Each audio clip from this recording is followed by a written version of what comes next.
Hello everyone, welcome to GS education classes. My name is Geeta. आज मैं discuss करूंगी आप लोगों के साथ सीडीपी के कुछ क्वेश्चंस जो कि बहुत ही इंपॉर्टेंट है। ऑनलाइन पेपर पर आधारित ये क्वेश्चंस हैं और आप लोगों को मैं बता दूं, कितना भी कॉन्सेप्ट पढ़ लें, अगर आप प्रैक्टिस नहीं करते हैं तो आप अपने एग्जाम से एक कदम पीछे ही जाते हैं। देखिए, कॉन्सेप्ट पढ़िए लेकिन डेली एक मॉक टेस्ट जरूर लगाइए। और यहाँ पे मैं जो है डेली आप लोगों को प्रैक्टिस करवा रही हूँ, अलग अलग सब्जेक्ट की क्लासेस जो है अलग अलग सब्जेक्ट की जो है प्रैक्टिस करवाती हूँ।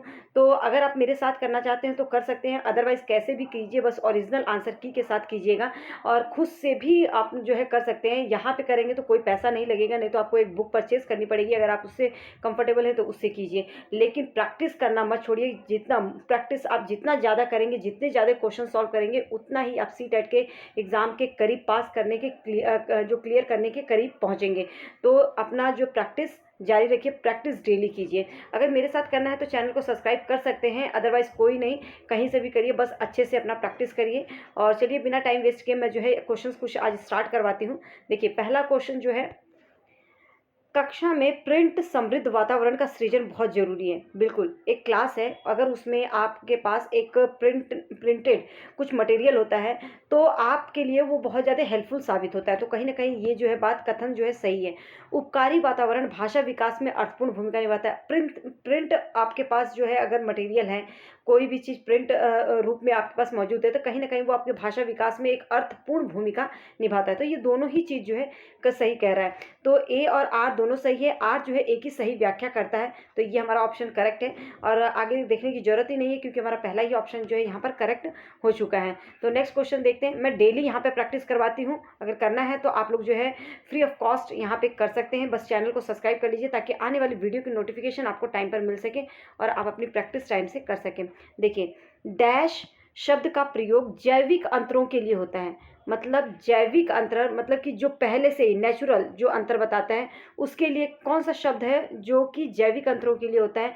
जबकि डैश शब्द का प्रयोग विशेषताओं और स्वभावों के लिए होता है। मतलब विशेषताओं और स्वभावों के लिए होता है, जिससे कि एक विशिष्ट संस्कृति पुरुषों और महिलाओं के लिए उपयुक्त मानती है। तो देखिए, जैविक रूप से लिंग का अगर हम बात करें, लिंग आप देखते हैं स्त्रीलिंग पुल्लिंग, मतलब कि अगर जैसे मेल हो गया, फीमेल हो गया, तो ये जो है नेचुरल होता है।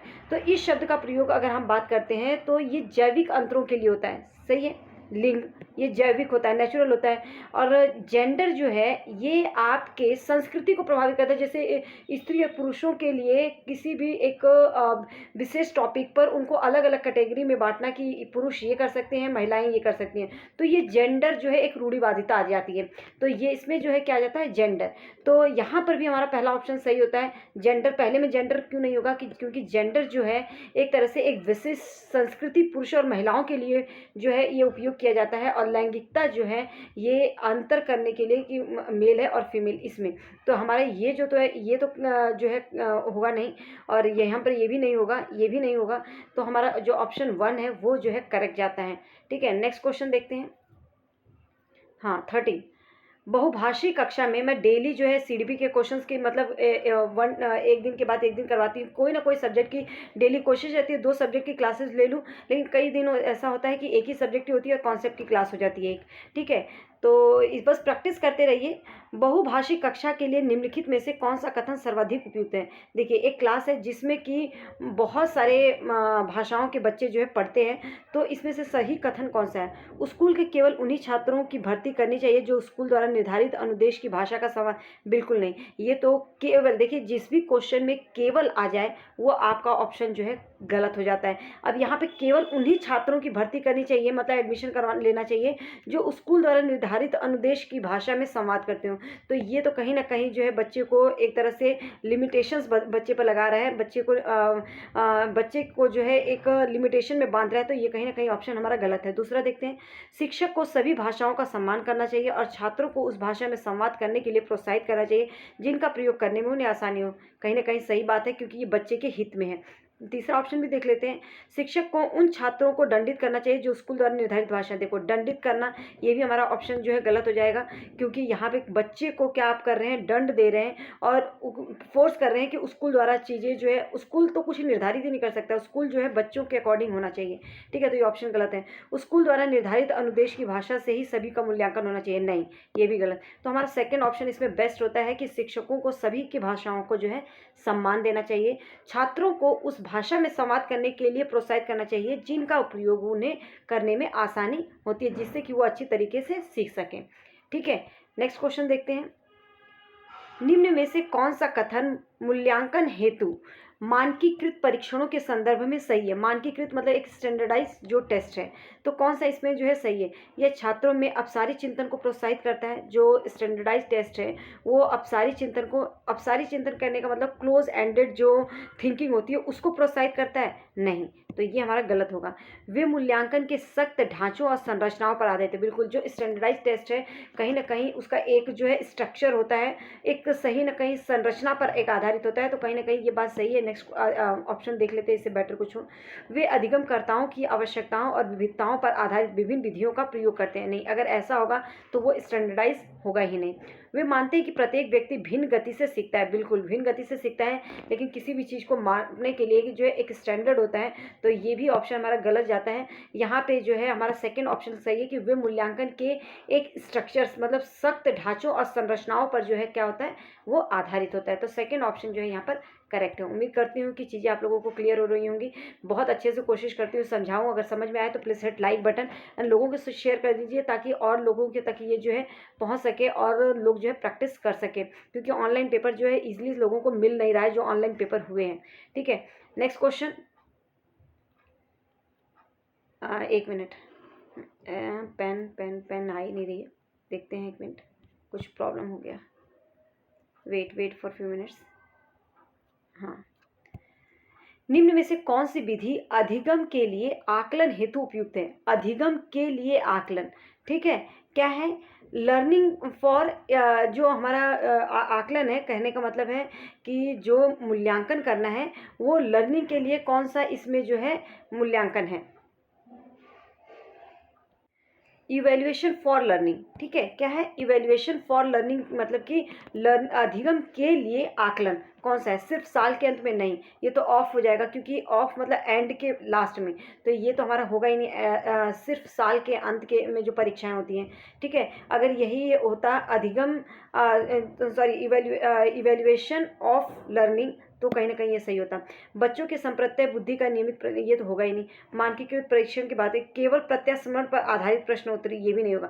अब इन चारों ऑप्शन में जो है बच्चों के संप्रत्यय बुद्धि का नियमित रूप से प्रलेखीकरण, तो हमारा ऑप्शन ये करेक्ट होगा, क्योंकि नियमित रूप से मतलब डेली, आपका हर दिन जो है एक लर्निंग, जैसे आप क्लास में जाते हैं, कुछ पढ़ाते हैं, उसके बाद बच्चे से पूछते हैं, तो वो जो है डेली जो आप लोगों का एक आकलन करते हैं, जिससे कि बच्चे ने कहाँ सीखा, कितना सीखा, ये पता चलता है, तो वो जो है अधिगम के लिए आकलन होता है। तो यहाँ पे ऑप्शन जो है हमारा सेकंड करेक्ट होगा। नेक्स्ट क्वेश्चन देखते हैं। मैंने यहाँ पे गलती से वो रॉन्ग कर दिया था, पूरा क्वेश्चन को ध्यान से नहीं, ये बहुत ज़रूरी है, क्वेश्चन को पहले ध्यान से पढ़ें, तभी आप जाके कहीं सही कर पाएंगे। एक अध्यापिका अपने विद्यार्थियों को गणित के सवालों के उत्तर तक पहुंचाने की प्रक्रिया की व्याख्या करने के लिए बढ़ावा देती है। अधिगम की प्रक्रिया के संदर्भ में ये कौन सी तकनीक है? अर्थहीन है, कभी कभार इस्तेमाल की जाने वाली है, अधिगम की गति को बाधित करेगी, या अभिसंज्ञानात्मक कौशल के विकास में मदद कर देगी? अर्थहीन है, ये तो होगा नहीं।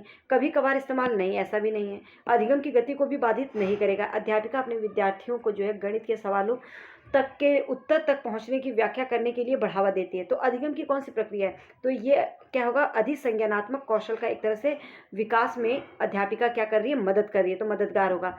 तो यहाँ पे ऑप्शन जो है हमारा फोर्थ करेक्ट होगा। नेक्स्ट क्वेश्चन देख लेते हैं, 70। समावेशी जो कक्षा होती है, इंक्लूसिव जो क्लासेस होती हैं, तो समावेशी कक्षा में किन विद्यार्थियों के लिए अधिगम के उपयुक्त स्तर जो है उपयुक्त स्तर का मान रखती है? जो सृजनात्मक होता है, बिल्कुल, उसमें क्रिएटिव स्टूडेंट भी होते हैं, स्वलीन, अधिगम विकार, या मानसिक रूप से चुनौतीपूर्ण। तो आप लोगों को मैं बता दूं, इसके अंदर जो हमारा करेक्ट ऑप्शन होगा वो ये कि क्रिएटिव भी होते हैं, स्वालीन का मतलब था ऑटिज्म वाले जो बच्चे होते हैं, अधिगम विकार, ये तीनों ही होते हैं। तो इसके अंदर हमारा 1 2 3, 1 2 3 कहीं पर है, हाँ सेकंड ऑप्शन। तो सेकंड ऑप्शन जो है हमारे यहाँ पे करेक्ट होता है। मानसिक रूप से चुनौतीपूर्ण बच्चों को नहीं लिया जाता है क्योंकि वो बच्चों थोड़े से बहुत ज़्यादा पीछे हो जाते हैं, लेकिन बाकी इनका जो अधिगम जिनको विकार होता है और ये बच्चे, इनको शामिल कर लिया जाता है ताकि ये जो है उनके साथ जो है चलकर थोड़े धीरे होते हैं लेकिन कर लेते हैं। ठीक है, नेक्स्ट क्वेश्चन देखते हैं। 1 मिनट। 18th, एक ऐसी दशा, क्या हुआ क्वेश्चन, एक ऐसी दशा जिसमें कोई बच्चा पढ़ते समय कुछ अक्षरों शब्दों को घटा देता है या प्रतिस्थापित कर देता है या फिर उल्टा कर देता है, तो ये क्या कहलाता है? वाचन वैकल्य, स्वालीनता, अधिगम असहाय, या आपका जो है अवधान न्यूनता, अतिकृष्यलता का विकार। तो ये जो है वाचन बोलने में जो है बच्चे को प्रॉब्लम हो रही है क्योंकि वो चीज़ों को उल्टा करके बोल दे रहा है या जो है शब्दों को घटा दे रहा है। तो यहाँ पे पहला जो है ऑप्शन हमारा वो करेक्ट होगा।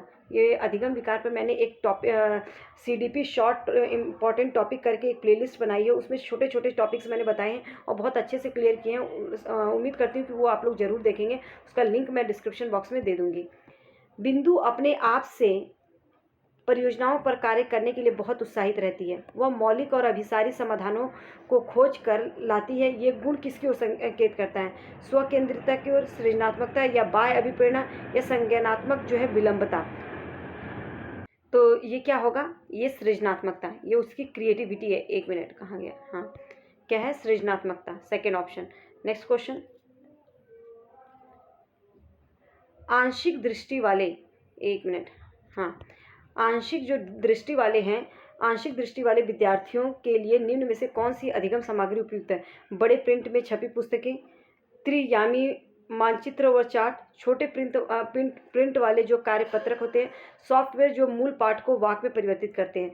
तो इसके अंदर से जो है आपका कौन सा ऑप्शन जो है करेक्ट होगा वो आप बताइए। और ये बहुत ही इजी क्वेश्चन है, ये मैं आप लोगों को देती हूँ। उम्मीद करती हूँ कि इसका आंसर ज़रूर आप लोग देंगे क्योंकि ये बहुत ज़्यादा मतलब बहुत हार्ड क्वेश्चन नहीं है। कमेंट सेक्शन में इसका आंसर ज़रूर बताइएगा। और वीडियो कैसी अगर आप लोगों को लगती है हेल्पफुल है तो please hit like button and लोगों को ज़रूर शेयर कीजिए ताकि जो लोग सेल्फ स्टडी कर रहे हैं, पैसे से कोई कोर्स नहीं ले सकते, बुक नहीं ले सकते, तो उनको कहीं ना कहीं हेल्प मिल सके। All the best.